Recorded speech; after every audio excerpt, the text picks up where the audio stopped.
ओम नमो भगवते वासुदेवाय। नमस्कार दर्शक बंधु, मु आपण माननकु मोर यूट्यूब चैनल आस्ट्रोधर्म प्रकाश को स्वागत करुछि। आज आम गोटे नुआ विषय उपर आलोचना करिया को जाउछे, ताहा हेउछि विवाह मेलक। आमे प्रत्येक दिन खबर कागज हेउ बा टीवी चैनल हेउ बा सोशल मीडिया रे विवाह परवर्ती समय स्वामी स्त्री मध्य जो डिस्टर्बांस क्रिएट हेउछि बा संपर्क जो तिक्तता सृष्टि हेउछि से विषय रे खबर देखुचे। जदि अल्परे समाधान हेउनी परवर्ती समय विवाह विच्छेद बा हिंसार रूप नेउछि, तेबे एही असुविधा को दूर करिया पई कि केवल एजुकेशनल पर्पज रे आपण मानकर इन्फॉर्मेशन पई बा नॉलेज बढ़ाइबा पई मु एही वीडियो सीरीज टी आरंभ करिया को जाउछि विवाह दशमेलक उपरे। मु एही वीडियो माध्यम रे आपण माननकु बेसिक इन्फॉर्मेशन देबी कि केउ राशि नक्षत्र पुओ सहित केउ राशि नक्षत्र झीर मेलक बा विवाह पई ग्रहणीय हेबो बा ग्रहणीय हेबो नाही। आपणकर पुओ एवं झीर राशि एवं नक्षत्र सठिक होइथिबा उचित। यह केवल आपणकर साधारण ज्ञान बा जनरल नॉलेज पई अटे। तेणु मु सजेस्ट करिबी जे विवाह पूर्वरु बोध पुओ एवं झीयंकर जातक आपण जेकोसी ज्योतिष शास्त्री द्वारा प्रॉपर मेलक कराई तापरे विवाह पई आगको अग्रसर हेबे, कारण यह आपणकर पुओ बा झीयर भविष्यत जीवन निर्धारण करिवो। आसंतो जानिबा विवाह दशमेलक कौन। साधारणतः बर एवं कन्यांकर जातक मेलक विचार कला बेले 10टी विषय बा 10टी फैक्टर उपर आलोचना करा जाय। ताहा हेउछि तारां चंद्रं बलं वर्णं मंडलं भवनाधिपं नाड़ी जाति स्वर वर्ग विवाह दशमेलका। अर्थात तारा बा नक्षत्र, चंद्र, बल, वर्ण, मंडल, भवनाधिप, नाड़ी, जाति, स्वर एवं वर्ग एपरि 10 प्रकार विषय गणना करा जाए। एही 10टी गणना को 33 पॉइंट दिया जाइछि। जदि कम से कम 22 ରୁ 25 पॉइंट रहिला एवं नाड़ी दोष बा गण दोष न रहुछि तेबे विवाह पई कि चिंता करा जाई पारे। एही वीडियो रे आमे अश्विनी नक्षत्र मेष राशि बा 1-1 मेष राशि रो बर सहित 1-1 मेष राशि ठारू 27-12 रेवती मीन राशि पर्यंत कन्यांकर मेलक शुभ बा ग्रहणीय हेबो बा वर्जनीय हेबो से विषय आलोचना करिबा। बरर राशि फिक्स 1/1 अश्विनी मेष राशि एवं कन्यार राशि है 1/1 अश्विनी मेष राशि। यह संपूर्ण शुभ पड़ुछि, राजजोटक रोची एवं विवाह शुभप्रद अटे। 2-1 मेष राशि एथिरे मध्य राजजोटक पड़ुछि 95% शुभ रोची, तेणु विवाह शुभप्रद अटे। तृतीय राशि नक्षत्र होछि 3/1 कृतिका नक्षत्र मेष राशि। एथिरे भी राजजोटक पड़ुछि 75% शुभ रोची, तेणु विवाह ग्रहणीय बा मेलक शुभप्रद अटे। वर्तमान चतुर्थ कैटेगरी को जिबा 3/2 कृतिका वृष राशि। 2-12 एवं गणदोष रोची, देव दानव गणदोष रोची, तेणु करी विवाह शुभ नुहे, तेणु विवाह ग्रहण करा जीवो नाही। पंचम कैटेगरी की आम आसिले 4/2 रोहिणी वृष राशि कन्या। ये मध्य 2-12 दोष रोची, नागनाड़ी रोची, तेणु मेलक शुभ नुहे, तेणु विवाह मध्य ग्रहणीय हेबो नाही। किंतु एही क्षेत्र रे प्रायश्चित पूर्वक विवाह पई कि आपण अग्रसर होई परिबे। कोनोसी एक भल ज्योतिष शास्त्री परामर्श नहीं प्रायश्चित करंतु, यदि विवाह अवॉइड करि न हेबो। षष्ठ कैटेगरी हैला 5/2 मृगशिरा वृष राशि कन्या। एथिरे मध्य 2-12 दोष रोची, मेलक हेउ नाही, तेणु करी विवाह शुभप्रद नुहे। आपण चाहिले प्रायश्चित पूर्वक विवाह पई कि चिंता करि परिबे, सेथिपई आपण कोनोसी भल ज्योतिष शास्त्री परामर्श नहीं परिबे। 5/3 मृगशिरा नक्षत्र मिथुन राशि कन्या। 26 पॉइंट रोची 33 ରୁ 75% अभाव शुभ अटे। राजजोटक पड़ुछि, तेणु विवाह ग्रहणीय, मेलक शुभप्रद अटे। 6/3 आर्द्रा नक्षत्र मिथुन राशि कन्या। 24/33 पॉइंट रोची 75% शुभ रोचे। राजजोटक रोचे तेणु विवाह ग्रहणीय व मेलक शुभप्रद अटे। 7/3 पुनर्वसु नक्षत्र मिथुन राशि कन्या 18 पॉइंट रोचे 33 रु 50% शुभ। नाड़ी दोष रोचे तेणु विवाह ग्रहणीय नुहे, विवाह शुभप्रद नुहे। 7/4 पुनर्वसु नक्षत्र कर्कट राशि 28 पॉइंट रोचे।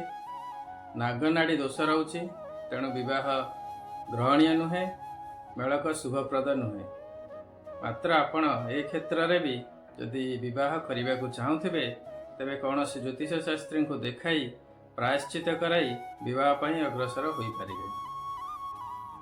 8/4 पुष्या नक्षत्र कर्कट राशि कन्या राजजोटक रोचे, विवाह ग्रहणीय 75% एवं शुभ रोचे मेलक तेणु विवाह शुभप्रद अटे। 9/4 अश्लेषा नक्षत्र कर्कट राशि 25 पॉइंट रोचे आउट ऑफ 33, 75% एवं शुभ रोचे। एथिरे गण दोष रोचे, देवराक्षस दोष रोचे तेणु विवाह शुभ नुहे। यदि आपण विवाह करिया को चाहती तेबे कौनसी ज्योतिष शास्त्री को देखाई प्रायश्चित करी विवाह पाई चिंता करि पारिबे।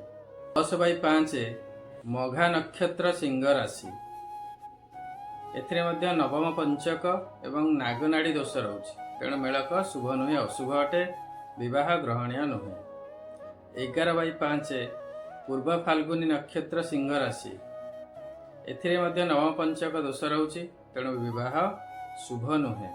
किंतु जदि आपण ए क्षेत्र में भी विवाह करने को चाहती कौन सी ज्योतिष शास्त्री को दुई जनकर वर एवं कन्यांकर जातक देखाई प्रायश्चित करी विवाह पाई चिंता करि पारिबे।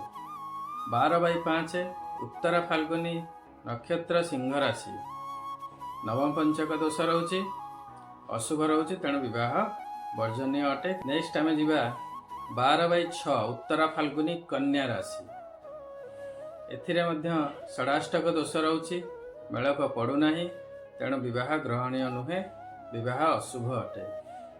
13/6 हस्ता नक्षत्र कन्या राशि एथिरे भी षडाष्टक दोष, नागनाड़ी दोष रोचे तेणु मेलक अशुभ अटे, विवाह वर्जनीय अटे। 14/6 चित्रा नक्षत्र कन्या राशि ये मध्य षडाष्टक दोष रोचे, गण दोष रोचे, मेलक पड़ूना तेणु विवाह वर्जनीय अटे। 14/7 चित्रा नक्षत्र तुला राशि 33 रु 22 पॉइंट रोचे, विषम सप्तक दोष रोचे किंतु 65% शुभ रोचे तेणु मेलक पड़ुथिबारु ज्योतिष शास्त्री परामर्श नहीं प्रतिकार करी विवाह पाई चिंता करि पारिबे। 15/7 स्वाति नक्षत्र तुला राशि 21 पॉइंट रोचे, 33 रु 60% एवं शुभ रोचे। एठी विषम सप्तक दोष रोचे तथापि जेहेतु 60% एवं मेलक हेउछि शुभ रोचे आपण जेकोसी ज्योतिष शास्त्री परामर्श करी विवाह पाई आगको अग्रसर हो पारिबे। 16/7 विशाखा नक्षत्र तुला राशि 33 रु 21 पॉइंट रोचे, 60% एवं शुभ रोचे। एथिरे विषम सप्तक दोष रोचे, नागनाड़ी दोष रोचे किंतु जेहेतु 60% एवं मेलक पड़ुछि आपण जेकोसी ज्योतिष शास्त्री परामर्श क्रमे प्रतिकार करी विवाह पाई आगको अग्रसर हो पारिबे बा चिंता करि पारिबे। नेक्स्ट है 16/8 विशाखा नक्षत्र बिछा राशि नागनाड़ी दोष रोचे, गण दोष रोचे तेणु मेलक शुभ नुहे, अशुभ अटे, विवाह मध्य वर्जनीय। 17/8 अनुराधा नक्षत्र बिछा राशि एठी मित्र षडाष्टक दोष रोचे, मेलक शुभ नुहे, विवाह ग्रहणीय नुहे। नेक्स्ट आम देखा 18/8 बा ज्येष्ठा नक्षत्र बिछा राशि जदि कन्या थिबो तेबे एथिरे मध्य नागनाड़ी दोष रोचे, गण दोष रोचे तेणु मेलक अशुभ अटे, विवाह मध्य ग्रहणीय नुहे। तापर आसिला 19/9 मूला नक्षत्र धनु राशि एथिरे नागनाड़ी दोष रोचे, गण दोष रोचे तेणु मेलक शुभ नुहे, विवाह ग्रहणीय नुहे। नेक्स्ट है 20/9 पूर्वाषाढ़ा नक्षत्र धनु राशि कन्या 25 पॉइंट रोचे, 33 रु 75% एवं शुभ रोचे। मित्र नवम पंचम रोचे ତେଣୁ ଅତି ଶୁଭ ଅଟେ। ତେଣୁ ବିବାହ ଗ୍ରହଣୀୟ ଅଟେ।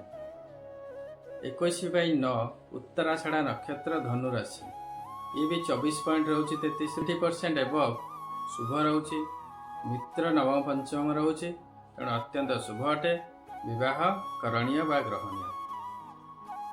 ତାପରେ ଆସିଲା 21/10 ଉତ୍ତରାଷାଢ଼ା ନକ୍ଷତ୍ର ମକର ରାଶି। 33ରୁ 27 ପଏଣ୍ଟ ରହୁଛି, ତେଣୁ 80% ଏବଭ୍ ଶୁଭ ରହୁଛି। ରାଜଯୋଟକ ରହୁଛି, ମେଳକ ଶୁଭ ଅଛି। ବିବାହ ଗ୍ରହଣୀୟ। 22/10 ଶ୍ରବଣ ନକ୍ଷତ୍ର ମକର ରାଶି।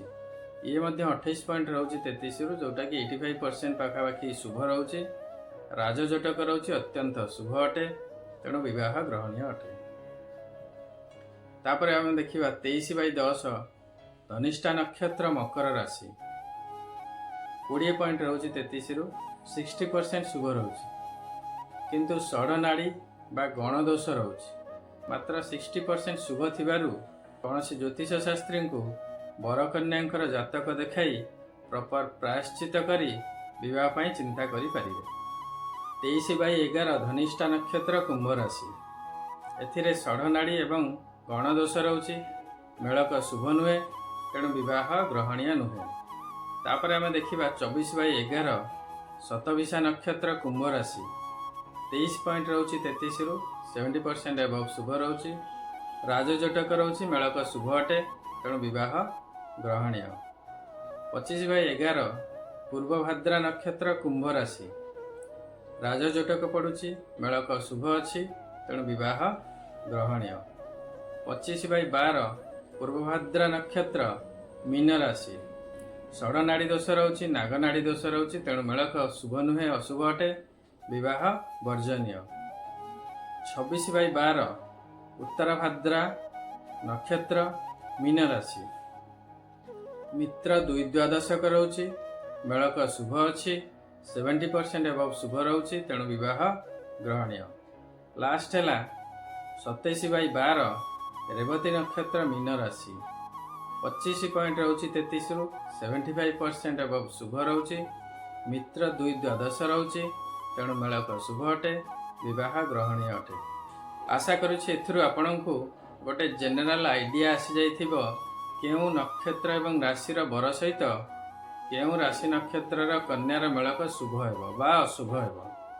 ମାତ୍ର ଏହା ବ୍ୟତୀତ ବରକନ୍ୟାଙ୍କର ଜାତକରେ ଗ୍ରହମାନଙ୍କର ସ୍ଥିତି ଏବଂ ବହୁତ କିଛି ଆହୁରି ଦେଖିବାକୁ ପଡ଼େ।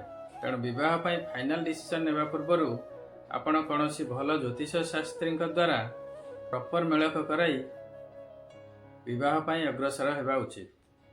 ଆପଣ ବରକନ୍ୟାଙ୍କର ବିବାହ ମେଳକ ପାଇଁ ଭିଡ଼ିଓରେ ଦିଆଯାଇଥିବା ନମ୍ବରରେ ମଧ୍ୟ ଯୋଗାଯୋଗ କରିପାରିବେ। ଆଶା କରୁଛି ଏହି ଭିଡ଼ିଓଟି ଆପଣଙ୍କୁ ଭଲ ଲାଗିଥିବ। ଯଦି ଭଲ ଲାଗିଛି ଲାଇକ୍ କରିବେ, ସେୟାର କରିବେ। ବର୍ତ୍ତମାନ ପର୍ଯ୍ୟନ୍ତ ଯଦି ମୋ ଚ୍ୟାନେଲକୁ ଆପଣ ସବସ୍କ୍ରାଇବ୍ କରିନାହାନ୍ତି ତେବେ ସବସ୍କ୍ରାଇବ୍ ନିଶ୍ଚୟ କରନ୍ତୁ। ଆପଣଙ୍କର ମତାମତ କମେଣ୍ଟ ସେକ୍ସନରେ ନିଶ୍ଚୟ ଦେବେ। ସର୍ବେ ଭବନ୍ତୁ ସୁଖିନଃ, ସର୍ବେ ସନ୍ତୁ ନିରାମୟା, ସର୍ବେ ଭଦ୍ରାଣି ପଶ୍ୟନ୍ତୁ, ମା କଶ୍ଚିତ୍ ଦୁଃଖଭାଗ୍ ଭବେତ୍। ନମସ୍କାର।